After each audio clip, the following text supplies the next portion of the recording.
Bible గ్రంథాలు ఉన్నట్లయితే తెరవండి. రాజులు 2వ గ్రంథము, పేజీ నెంబర్ మీకు చెప్తాను సులభం కోసము. 311, పేజీ నెంబరు 311. రాజులు 2వ గ్రంథము 6వ అధ్యాయము. రాజులు 2వ గ్రంథము 6వ అధ్యాయము చదువుతూ ఉన్నాను, జాగ్రత్తగా గమనించండి. అందుకు రాజు, మేము మనుష్యులను పంపి అతన్ని తెప్పించినట్లు నీవు వెళ్ళి అతడు ఉండు చోటు చూచి రమ్ము అని సెలవీయగా అతడు దోతానులో ఉన్నాడని వర్తమానము వచ్చెను. కాబట్టి రాజు అచ్చటికి గుర్రములను, రథములను, గొప్ప సైన్యమును పంపెను. వారు రాత్రి వేళ వచ్చి నలుదిశలను పట్టణమును చుట్టుకొనగా దైవజనుడైన అతని పనివాడు పెందలకడే లేచి బయటకు వచ్చినప్పుడు గుర్రములను, రథములను గల సైన్యము పట్టణమును చుట్టుకొని యుండుట కనబడెను. అంతటా అతని పనివాడు, అయ్యో నా ఏలినవాడా, మనము ఏమి చేయుదము అని ఆ దైవజనుతో అనగా, అతడు భయపడవద్దు, మన పక్షమును ఉన్నవారు వారికంటే అధికులై ఉన్నారని చెప్పి, యెహోవా వీడు చూచినట్లు దయచేసి వీని కండ్లను తెరవమని ఎలీషా ప్రార్థన చేయగా యెహోవా ఆ పనివాని కండ్లను తెరవచేసును కనుక వాడు ఎలీషా చుట్టూను పర్వతము, అగ్ని, గుర్రముల చేత, రథముల చేతను నిండిటు చూచెను. ఆ దండువారు అతని సమీపించినప్పుడు ఎలీషా, ఈ జనులను అంధత్వముతో మొత్తుము అని యెహోవాను వేడుకొనగా ఆయన ఎలీషా చేసిన ప్రార్థన చొప్పున వారిని అంధత్వముతో మొత్తెను. నా వైపు చూడండి, దేవునికి స్తోత్రం చేద్దాం. హల్లెలూయా. ప్రియ సహోదరులారా, ఈ చదివిన వాక్య భాగంలో ఒక రాజు ఒక దైవజనుడి మీదకి, ఆ దైవజనుడిని బంధించడానికి కొంతమంది వ్యక్తులను లేకపోతే సైన్యాన్ని పంపిస్తున్నట్లుగా వాక్యం కనబడుతూ ఉంది. సిరియా దేశపు రాజు, జాగ్రత్తగా వినండి, సిరియా దేశపు రాజు ఎలీషా అనే దైవజనుడిని బంధించి తీసుకురమ్మని ఆ దైవజనుడి మీదకి రథములను, గుర్రములను, మహాసైన్యమును పంపిన సందర్భం కనబడుతూ ఉంది. అసలు ఈ రాజు ఈ దైవజనుడు ఎందుకు బంధించాలనుకున్నాడు? దేవుని పరిచర్య చేస్తూ ఉన్న దైవజనుడిని, ప్రవక్తగా ఉన్న దైవజనుడిని ఈ సిరియా రాజు బంధించడానికి గల కారణం ఏంటయ్యా అంటే, ఇశ్రాయేలీయుల మీదకి ఈ సిరియా రాజు యుద్ధం చేయాలని, ఇశ్రాయేలీయులను తన దాటిలోకి తీసుకొచ్చి వారిని చెరలోకి తీసుకొని పోవాలని, వారి మీద ఆధిపత్యం చెలాయించాలని ఈ సిరియా రాజు అనుకుంటున్న సందర్భంలో ఈ దైవజనుడైన ఎలీషా ఇశ్రాయేలు రాజుతో ఏం చెప్తాడంటే, ఇశ్రాయేలు రాజా, సిరియా రాజు నీ మీదకి యుద్ధానికి వస్తూ ఉన్నాడు, కాబట్టి ఫలానా స్థలానికి వెళ్ళొద్దు, అక్కడికి వెళితే నీకు ప్రమాదం, అక్కడికి వెళితే మీకు ప్రాణ నష్టం కలుగుతుంది, కాబట్టి అక్కడికి వెళ్ళొద్దు అని ఈ ఇశ్రాయేలు రాజుకు దైవజనుడైన ఎలీషా చెప్పడం ద్వారా యుద్ధానికి వెళ్లకుండా, లేకపోతే శత్రువుకి దొరకకుండా తప్పించుకుంటున్న సందర్భం కనబడుతుంది.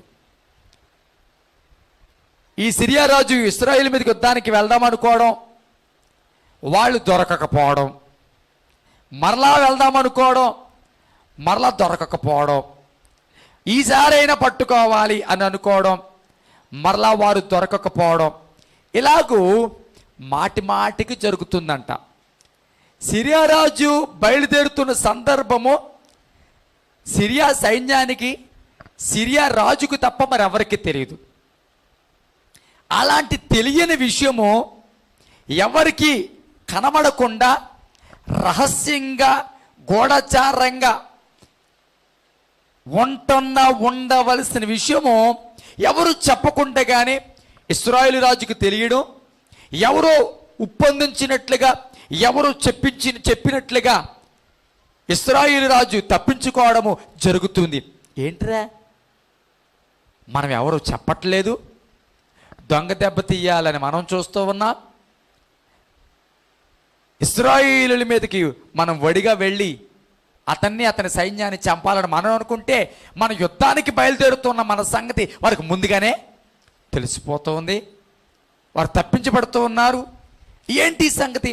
ఒకసారి అంటే ఏదో తప్పు జరిగింది అనుకోవచ్చు, కానీ అదే పని మాటి మాటికి జరుగుతూ ఉంది అంటే ఇదేంట్రా అని ఈ సిరియా రాజుకి అర్థం కాక పిలిచాడు. ఏంటయ్యా, ఏం జరుగుతుంది పరిస్థితి? యుద్ధానికి వెళ్తున్నా మన సంగతి రహస్యంగా ఉంచవలసిన సంగతి మనం ఎవరు చెప్పకుండా అటువైపు వాళ్ళకి ఎలా తెలిసిపోతుంది? మనలో ఎవరైనా చెప్పేవాళ్ళు ఉన్నారా? మనల్ని నమ్మించి మోసం చేసేవాళ్ళు మన గుంపులోనే ఎవరైనా ఉన్నారా? మన సైన్యములోనే అలా గూఢాచారం చేస్తున్న వాళ్ళు ఎవరైనా ఉన్నారా అని అడిగితే వాళ్ళు అన్నారు, మన సైన్యంలో ఎవరు లేరయ్యా. మన సైన్యంలో కానీ మన దగ్గర ఉన్న మహాసేనలో కానీ ఎవ్వరూ లేరయ్యా. మరి ఎవరు లేనప్పుడు ఈ రహస్యం ఎలా తెలిసిపోతుంది అంటే అన్నాడు, ఇశ్రాయేలీల దగ్గర ఒక ప్రవక్త ఉన్నాడయ్యా. ఆ ప్రవక్త పేరు ఎలీషా. ఆ ప్రవక్త మీరు వెళ్దామనుకున్న ప్రతిసారి అతనికి తెలుస్తుంది, అతనే ఇశ్రాయేలు రాజులను అలర్ట్ చేస్తూ ఉన్నాడు, తద్వారా తప్పించుకుంటున్నారు. ఇదే సంగతి. అంటే ఆ దైవజనుడు చెప్పడాన్ని బట్టి వారు తప్పించబడుతూ ఉన్నారా? ఆ దైవజనుడు ఉండాలని బట్టి వారు రక్షించబడుతూ ఉన్నారా? ఆ దైవజనుడిని బట్టి మనము వాళ్ళని ఏమీ చేయలేకపోతున్నామా? ఆ ప్రవక్తని బట్టి వారిని ముట్టలేకపోతున్నామా? అయితే ఇప్పుడు యుద్ధం చేయవలసింది ఇశ్రాయేలు సైన్యంతో కాదు, దైవజనుడితో. ఇప్పుడు పట్టుకోవలసింది చెప్పండి, ఇశ్రాయేలు సైన్యం కాదు. మనం కత్తి దూయవలసింది ఇశ్రాయేలు రాజు మీద కాదు, ఆ దైవజనుడి మీద. ఎందుకంటే ఆ దైవజనుడు ఉండడం బట్టే వారు రక్షించబడుతూ ఉన్నారు. ఆ దైవజనుడు ఉండడం బట్టే వారు తప్పించబడుతున్నారు. నా దేవుడు ఎవరో తెలుసా? దావీదు చెప్పినట్లుగా ఆపత్కాలములలో ఆయన నన్ను తన పర్ణశాలలో దాచును. స్తోత్రం చెప్పండి గట్టిగా. ఆపత్కాలములలో ఎవరు మనల్ని ఎక్కడ దాస్తాడంట? ఆయన పర్ణశాల అన్నా గుడారం అన్నా అన్నీ ఒకటే. దేవుని గుడారము అనగా దేవుడు మందిరములో మళ్ళీ ఏం చేస్తాడంట తెలుసా? ఆయన కాపాడుతాడంట. స్తోత్రం చెప్పండి గట్టిగా. హల్లెలూయా, హల్లెలూయా. అంటే ఒక పక్కన వారు సైన్యాన్ని మోహరిస్తూ ఉంటే, వారి ఏర్పాట్లలో వారు ఉంటే, నేనంటాను దేవుడు నీకు నిద్ర కలుగు చేసి ఆయన మెలకుగా ఉండి నీ విషయంలో ఆయన ఏర్పాట్లు చేయడం మొదలు పెట్టాడు. నీ విషయంలో ఆయన బాధ్యత తీసుకుని వారు ఎక్కడైతే సైన్యాన్ని సమోహరించారో, ఎక్కడైతే గుర్రములను రథములను మోహరించారో, దాని వెనకే దేవుడు తన సైన్యాన్ని కూడా చెప్పండి మోహరింపచేశాడు. వారికి తెలియకుండాగానే, వారికి కనబడకుండాగానే అదృశ్యంగా చెప్పండి వారి వెనుక దేవుడు తన సైన్యాన్ని మోహరింపు చేశాడు. ఉదయమే లెగిచాడు, కొండ్లు నిలుపుకుంటూ పెందలకాడే లేచాడు. పెందలకాడే లేచిన ఈ పనివాడికి వచ్చిన అనుభవం ఏంటి? పెందలకాడ లేచి ప్రార్థన చేయలేదు, పెందలకాడ లేచి దేవుని ముఖం చూడలేదు, పెందలకాడ లేచి మోకరించలేదు. పెందలకాడ లేచి బయటకు పోయాడు, పెందలకాడ లేచి పట్టణాన్ని చూడడానికి వెళ్ళినట్టున్నాడు. చాలాసార్లు ఉదయమే ప్రార్థన చేయకుండా పని ప్రారంభించేస్తారు కొంతమంది. ఉదయం దేవుడితో మాట్లాడకుండా, కొద్ది నిమిషాలైన దేవుని సదులో మోకరించకుండా వంటగదిలో డైరెక్ట్గా వెళ్ళిపోయి పాలు పెట్టేసుకుని కథ టీ పొడి వేసుకుని వేడివేడిగా టీ తాగేస్తాను, కానీ చల్లగా ఉండదు వాళ్ళకి. కొంతమందికి ఇదే పని. గమనించండి, దేవుని సన్నిధిలో ఉదయమే లేచిపోయాడంటే ఈ పనాడు. ఉదయమే లేచి చూచేటప్పటికి ఏముందంట, చుట్టూ సైన్యం. ఊహించని సంఘటన. అంతకు ముందు పడుకునేటప్పుడు ఏ సూచన లేదు, ఏ అరుపులు లేవు, ఏ అలజడి లేదు, నిశ్శబ్దంగానే ఉంది పట్టణం. కానీ కళ్ళు తెరిచేలోపు పరిస్థితి మారిపోయింది. పడుకుని తెరిచేలేపటికి, పడుకుని మెలకు వచ్చేటప్పటికి పరిస్థితి అంతా మారిపోయింది. గబగబ గబగబ గబ పరుగెత్తుకుంటూ వచ్చాడు. ఎక్కడికి దైవజనుడు ఎలీషా దగ్గరికి వచ్చి, అయ్యా చుట్టూ సైన్యం మోహరించేసింది అయ్యా, గుర్రాలు రథాలు, ఎటు చూచిన ఇదే పరిస్థితి, ఏం చేయాలయ్యా? వెంటనే దైవజనుడు కూడా, అయ్యి బాబాయ్ ఎంత పని జరిగిపోయిందా, ఇటుకి ఎంతమంది సైన్యం వచ్చేసారా, మన సొత్తే ఎవరో లేవు, నువ్వు నేను కనబడుతున్న బోర్లింగల్లాగా, ఏమీ లేదు. అయ్యి బాబా ఏంటి బాబా ఏంటి బాబా ఏంటి బాబా అయ్యి బాబాయ్ గుండెలు బాదుకుని ఏం చేద్దామని ఏడలేదు. అర్థమైందన్నమాట. దైవజనుడు ఏడలేదు. దైవజనుడు చెప్పండి, ఇతడు భయపెడుతున్నట్లుగా అతడు భయపడలేదు. ఇతడు ఆందోళన పెడుతూ ఉంటే అతను ఆందోళన చెందలేదు. ఇతడు కంగారు పెడుతూ ఉంటే కంగారు పడలేదు. జాగ్రత్తగా వినండి, విశ్వాసం ఉన్నవాడు, దేవుణ్ణి కలిగిన వాడు చుట్టూ ఎన్ని ఆందోళనకరమైన పరిస్థితులు వచ్చినా నీతిమంతుడు సింహం వలె ఉంటాడు. స్తోత్రం చెప్పరే, హల్లెలూయా. ఎలాగుంటాడు దేవుణ్ణి కలిగిన వాడు అలా ఉంటాడు. చెప్పరే, దేవుణ్ణి కలిగిన వాడు ఎలాగుంటాడు? టికెట్ తీసుకున్నవాడు ఎలా ప్రయాణం చేస్తాడు ట్రైన్లో? టికెట్ లేనివాడు ఏం చేస్తాడు? టికెట్ లేనివాడు అందరితో పాటు చాలా ధైర్యంగా కూర్చుంటాడు. మనకంటే ఆడు కాళ్ళు చాపు కూర్చుంటాడు. ఆడేదో టికెట్ తీసుకున్నట్లుగా పైపెచ్చి ప్లేస్ కూడా ఆక్యుపై చేస్తాడు. ఇలాగ బ్లాక్ కోట్ వేసుకుని ఒక అతను వస్తాడు, నల్ల కోట్ వేసుకుని అతను అంటాడు. అతడు వచ్చేటప్పటికి ఈ మహామహారాజు కనబడ్డు. ఏం చూసుకుంటాడు? ఇంకొక భోగి అని చూసుకుంటాడు, లేకపోతే బాత్రూమ్ అన్నా చూసుకుని లోపలికి వెళ్ళిపోతాడు. ఎందుకు ఈ భయం ఎందుకు వచ్చింది? టికెట్ లేదు కాబట్టి ఆందోళన. నేనంటాను, ఈ వ్యక్తి కంగారు పట్టినంత మాత్రాన దైవజనుడు కంగారు పడలేదు. ఈ వ్యక్తి ఆందోళన పడినంత మాత్రాన్ని దైవజనుడు ఆందోళన పడలేదు.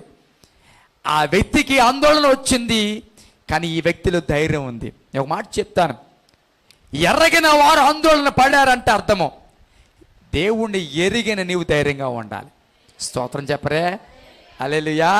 దేవుణ్ణి లేని వారు భయపడ్డారంటే అర్థం ఉంది. దేవుడి శక్తిని ఎరగిన వారు భయపడ్డారంటే అర్థం ఉంది. దేవుడి కార్యాలు ఎరగిన వారు ఆందోళన చెందారంటే అర్థం ఉంది. కానీ దేవుణ్ణి ఎరిగిన నీవు ఆందోళన చెందచ్చా? దేవుణ్ణి ఎరిగిన నీవు మిగతా వాళ్ళలాగా కంగారు పడచ్చా? దేవుణ్ణి ఎరిగిన నీవు మిగతా వాళ్ళలాగా నువ్వు కృంగిపోవచ్చా? వాక్యం చెప్తుంది, శ్రమ దినమన నువ్వు కృంగిపోతే నువ్వు చేతకాని దానివి, నువ్వు చేతకాని వాడివి.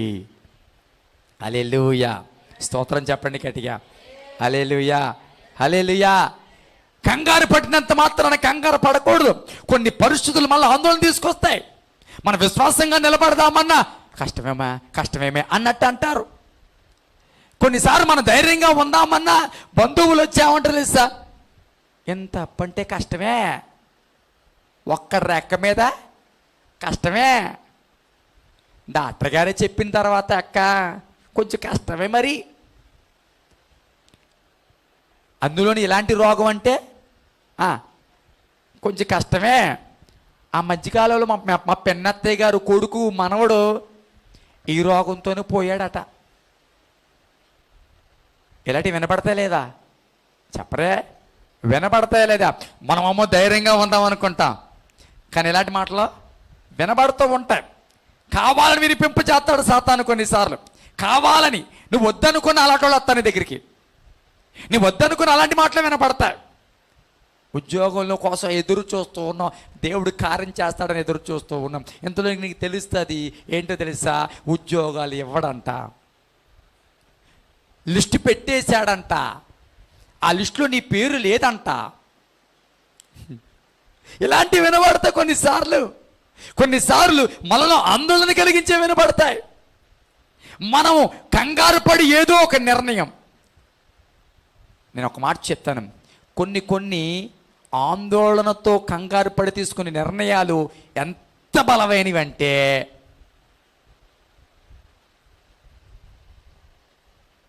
బైబిల్ గ్రంథంలో అబ్రహాము నుండి దావీదు ఎన్ని తరాలు? 14. దావీదు నుండి యేసుప్రభు వారికి 14. ఆ 14, 28 తరాలు. తర్వాత యేసుప్రభు నుంచి ఇప్పటికి ఎన్ని సంవత్సరాలు?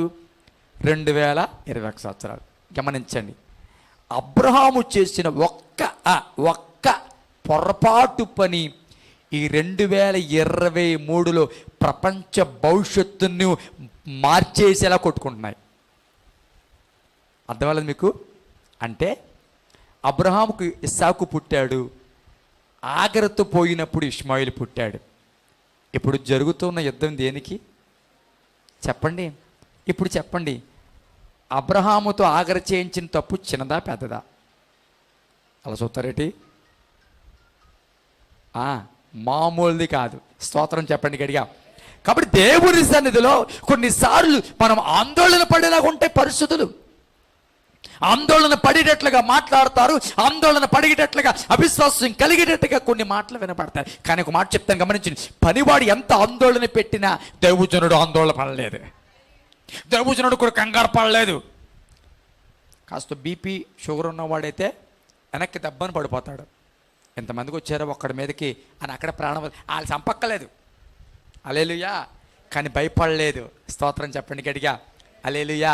దేవుణ్ణి కలిగిన వాడు, విశ్వాసము ఉన్నవాడు, దేవుడి మీద ఆధారపడినవాడు, నేను అంటాను, చుట్టూతో ఎన్ని పరిస్థితులు వచ్చినా ఆందోళన కలిగించే సంఘటనలు విననా భయపడాడు. స్తోత్రం చెప్పండి గట్టిగా. హల్లెలూయా. బయటకు వచ్చాడు, బయటకు వచ్చి చూశాడు. జాగ్రత్తగా వినండి. బయటకు వచ్చి చూసిన తర్వాత ఎలీషా ప్రార్థన చేయడం ప్రారంభించాడు. ఎలీషా ప్రార్థన శత్రువుల కోసం కాదు. ఎలీషా ప్రార్థన, ప్రభా నా చుట్టూ ఉన్న ఈ రథాలు పోవాలి, ఈ చుట్టూ ఉన్న ఈ గుర్రాలు పారిపోవాలి, ఈ చుట్టూ ఉన్న సైన్యము పారిపోవాలి అని చుట్టూతో ఉన్న సమస్యలను బట్టి ప్రార్థన చేయలేదు. ఏమని ప్రార్థన చేశాడు? ప్రభా ముందు వీడి కళ్ళు తెరువు ప్రభా. ఏమని ప్రార్థన చేశాడు? చుట్టూతో పరిస్థితుల గురించి ప్రార్థన చేయలేదు. మొదట ప్రభా అసలు వీడి కళ్ళు తెరువు. సమస్య చుట్టూతో ఉన్న పరిస్థితులు కాదు, సమస్య వీడి అంధత్వం. సమస్య ఎక్కడొచ్చింది? సమస్య ఎక్కడొచ్చింది? వీడు చూడలేని విధానం. దేవుడు పెట్టిన సైన్యాన్ని, దేవుడు ఏర్పాటు చేసిన ద్వారాన్ని, దేవుడు సమకూర్చిన వనరులను, దేవుడు నీ కొరకు ఏర్పాటు చేసిన మేలును, ఆశీర్వాదాన్ని చూడలేని అంధత్వం. హల్లెలూయా, హల్లెలూయా. సమస్యలు బట్టి ప్రార్థన చేయలేదు. అయ్యా ఇప్పుడు నా సమస్య శత్రువు కాదు, నా సమస్య అంతా వీడే. సమస్య చుట్టూ ఉన్న పరిస్థితులు కాదు, నీలో ఉన్న అంధత్వం, నీలో అవిశ్వాసము, నీలో దేవుడి పట్ల దేవుడి కార్యాలు చూచే అగ్రహింపు లేకపోవడం సమస్య. సమస్యని సమస్యలు కాదు, సమస్య అంతా కూడా నీ విశ్వాస లోపం. ఏంటి సమస్య అంతా? చెప్పాలి గట్టిగా. సమస్య అంతా అక్కడ నీ విశ్వాస లోపం. సమస్య అంతా కూడా నీలో అవిశ్వాసం. సమస్య అంతా కూడా చెప్పండి దేవుడు నీ కొరకు దాచి ఉంచిన మేలును గుర్తించకపోవడం. హల్లెలూయా. సమస్యలో మొదటగా ఏమని ప్రార్థన చేస్తావో తెలుసా? ప్రభా నీవు నా కొరకు నువ్వు దాచి ఉంచిన మేలు, నువ్వు నా కొరకు ఏర్పాటు చేసిన ఆ ప్రణాళికను చూచేలాగా నా కళ్ళు తెరువు ప్రభా అని ప్రార్థన చేయాలి. హల్లెలూయా, హల్లెలూయా. స్తోత్రం చెప్పండి గట్టిగా. హల్లెలూయా, హల్లెలూయా. నేనంటాను, దేవుడు నీ పక్షంగా ఏర్పాటు చేసిన ఆ ప్రణాళిక నువ్వు ఎరిగి ఉంటే చెప్పండి ఏ సమస్యకైనా నువ్వు భయపడవు, ఏ సమస్యకైనా నువ్వు జడియవో. స్తోత్రం చెప్పండి గట్టిగా. హల్లెలూయా, హల్లెలూయా. ఇప్పుడు మీకు అర్థమయ్యేటట్లు చెప్తాను, జాగ్రత్తగా వినండి. ఎమ్మెల్యే గారి పక్కన కూర్చుని వెళ్తున్నప్పుడు ట్రాఫిక్ కూడా ఆపేస్తారేమో అని భయం ఉంటుందా? అలా చూస్తారేటి? ఎమ్మెల్యే గారితో వెళ్తున్నారు మీరు కారులో, ట్రాఫిక్ వాళ్ళు ఆపేస్తారేమో, నా దగ్గర లైసెన్స్ లేదని అడుగుతారేమో, ఈ భయం ఉంటుందా? ఎందుకు ఉండదు? ఉన్నవారు ఎవరో పక్కన అసలు ఆపరు అనా? అలాగే దేవుడిని పక్షంగా ఉన్నాడు, దేవుడు నా కొడుకు అద్భుతాన్ని చేయబోతున్నాడు అని నువ్వు తెలుసు ఉంటే ఏ సమస్యను ఆందోళన చెందవు. చెప్పకూడదు గట్టిగా హల్లెలూయా, హల్లెలూయా. అవును, ఆ విశ్వాసం అనేది నీలో ఉంటే, ఆ విశ్వాస పరిమాణం అనేది నీలో ఉంటే, నేను అంటాను ఎలాంటి సమస్య వచ్చినా, ఎలాంటి ఇబ్బంది వచ్చినా నేను జడియను, నేను బెదరను. ఒక పాట ఉంది కదా, అనిల్ కుమార్ గారి పాట. ఏంటది?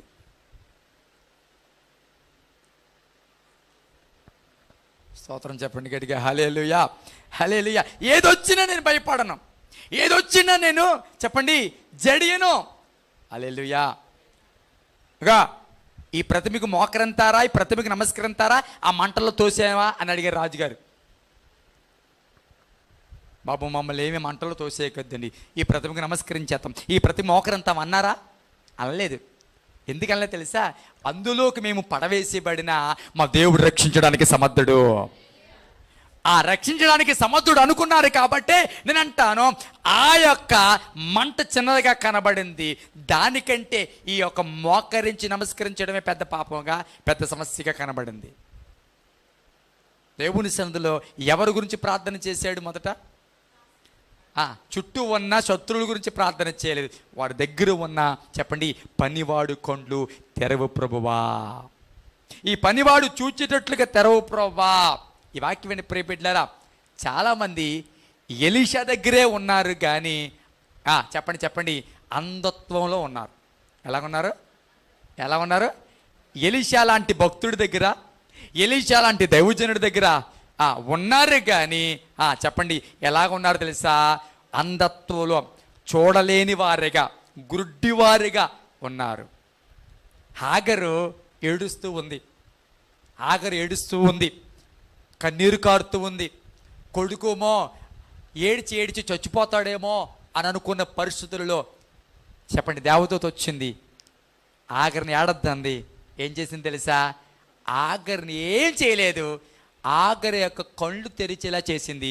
కళ్ళు తెరిచింది, ఏడుపాకింది. ఏడి? కళ్ళు తెరిచింది, ఏడుపాకింది. ఎందుకు తెలుసా? కళ్ళు తెరిస్తే ఆగరికి పక్కన ఏం కనబడిందో తెలుసా? నీటి ఓట కనబడింది. స్తోత్రం. ఎడారిలో నీటి ఓట కనబడింది. దేవుని సన్నిధిలో కళ్ళు తెరవబడితే నేనంటాను నీ యొక్క కన్నీరు ఆగిపోతాది. కళ్ళు తెరవబడితే నేనంటాను సమస్యలు కూడా ఆనందిస్తావు. కళ్ళు తెరవబడిన విశ్వాసం నీలో ఉంటే ఇబ్బందులలో కూడా ఏం చేస్తావు తెలుసా? నాట్యం చేస్తావు. హల్లెలూయా, హల్లెలూయా. స్తోత్రం చెప్దాం. నా మాటలు ముగిస్తున్నాను. దేవుని సన్నిధిలో ఇంతకాలము నుంచి ఎలీషా దగ్గరే ఉన్నాడు కానీ, ఇంతకాలము నుంచి ఎలీషా దగ్గరే పనిచేస్తున్నాడేమో కానీ, ఎలీషాకు పరిచారకుడిగా ఉన్నాడే కానీ కళ్ళు కనబడకుండా అంధత్వంలో బ్రతికిన వాడిగా, చూడలేని వాడిగా, కార్యాలను ఎర్రగని వాడిగా, అనుభవాలు లేనివాడిగా బ్రతుకుతూ ఉన్నాడు. దేవుడు ఎలీషా ద్వారా ఒక కార్యం చేశాడు. వీటి కళ్ళు తెరవండి ప్రభువా, వీటి కళ్ళు తెరవండి.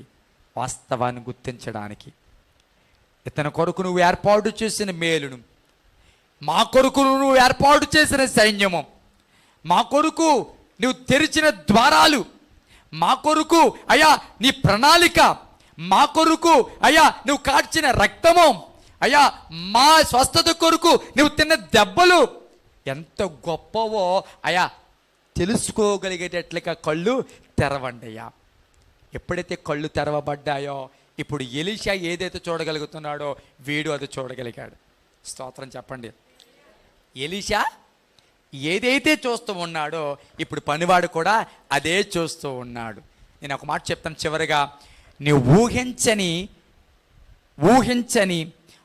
అద్భుతాన్ని, నీ ఊహించని నీ కొరకు ఏర్పాటు చేసిన దేవుడి కార్యాన్ని చూచేలాగా నీ కన్నులు తెరవమని నువ్వు ప్రార్థన చేయగలిగినట్లయితే నీవు కన్నులు తెరవబడినప్పుడు నేను అంటాను సమస్య కనబడుతుంది, కానీ ఆ సమస్య వెనక పరిష్కారం కూడా కనబడుతుంది. అదేనా? అంత సులువుగా చెప్పారటి? గట్టిగా చెప్పండి. హల్లెలూయా. సమస్య అందరికీ కనబడుతుంది, పరిష్కారం మాత్రం చెప్పాలి. సమస్య అందరికీ కనబడుతుంది, కానీ పరిష్కారం మాత్రం ఎవరికి కనబడుతుంది? చెప్పాలి గట్టిగా. పరిష్కారం మాత్రం ఎవరికి కనబడుతుందో తెలుసా? చెప్పండి చెప్పండి. ఆ సమస్యను దాటి చూడగలిగిన వాడికి మాత్రమే పరిష్కారం కనబడుతుంది. ఆ సమస్య వెనక దేవుడు ఉంచిన స్థితిని, దేవుడు ఏర్పాటు చేసిన ఆ అద్భుతాన్ని చూచినప్పుడు మాత్రమే పరిష్కారం కనబడుతుంది. ఈరోజు మనం ప్రార్థన చేయవలసిన ప్రార్థన తెలుసా? నా సమస్యలే కనబడుతున్నాయా, కానీ ఈరోజు నుంచి అలా కదయా, నా సమస్య వెనకాతలు నువ్వు దాచుంచిన ఆశీర్వాదం నేను చూడాలయ్యా. ఏం ప్రార్థన చేయాలి? మళ్ళీ చెప్పండి. ఏమని ప్రార్థన చేయాలి? నా సమస్య కాదయ్యా, నా సమస్య కనబడుతుంది, కానీ ఈ రోజు నుంచి నా సమస్య వెనక నువ్వు నాకు ఇచ్చే బహుమానం, నా కుటుంబంలో నా పిల్లలకి ఇచ్చే నువ్వు భవిష్యత్తు, నా జీవితంలో నువ్వు చెయ్యబోయే ఉపకారాలు, మేలులు నేను చూచేలాగా నా కళ్ళు నా కళ్ళు చూపు పెరగాలి. ఏం పెరగాలి? కంటి చూపు. మళ్ళీ చెప్పాలి, కంటి చూపు పెరగాలి. కంటి చూపు అంటే ఈ కంటి చూపు కాదు భలేగా. మళ్ళీ ఈ కంటి చూపు అంటే ఈ కంటి చూపు పెంచుకోవడానికి, ఈ కంటి చూపు పెరగాలంటే డాక్టర్ దగ్గరికి వెళ్ళాలి. అలా కాదు, ఆత్మీయంగా దేవుడు చేసే కార్యాలు చూడాలంటే ఆ ఆత్మీయ చూపు పెరగాలి. హల్లెలూయా. ఆ ఆత్మీయ చూపు పెరిగినప్పుడు నేను అంటాను, దేవుడు నీ కొరకు ఏర్పాటు చేసిన మేలులను చూడగలవు. కళ్ళు మూసుకుందాం, ప్రార్థన చేద్దాం. కళ్ళు మూసుకుందాం, ప్రార్థన చేద్దాం.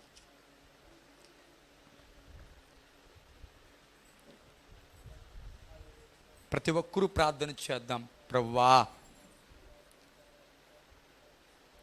నీ సన్నిధిలో నిజమే తండ్రి, మేము మా శత్రువులు మా మీద అనేక పన్నాగాలు పన్నుతూ ఉన్నప్పుడు, మా శత్రువులు మమ్మల్ని చుట్టుముట్టాలని ప్రయత్నం చేస్తున్నప్పుడు, అదే సమయంలో మా వెనక నీవు కూడా కార్యాలు చేస్తూనే ఉన్నావు.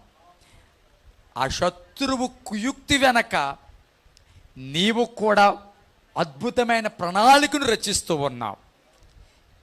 ఈ సమస్యల వెనక అద్భుతమైన ఆశీర్వాదాన్ని ప్రణాళికగా పెట్టావు. ఈ పడుతూ ఉన్న నిందలు, ఈ పడుతూ ఉన్న వేదనలు, ఈ అనుభవిస్తూ ఉన్న కన్నీళ్లు, దాని వెనక నీవు కార్యాలను సిద్ధపరచావు, అద్భుతాలను సిద్ధపరచావు. నమ్ముతూ ఉన్నామయ్యా. ఉందయ్యా, వచ్చిన వారందరినీ దీవించండి, ఆశీర్వదించండి. ఈ కార్యక్రమాన్ని వీక్షించిన వారితో మీరు మాట్లాడండి. యేసు నామమున కూర్చున్నాం తండ్రి, ఆమేన్.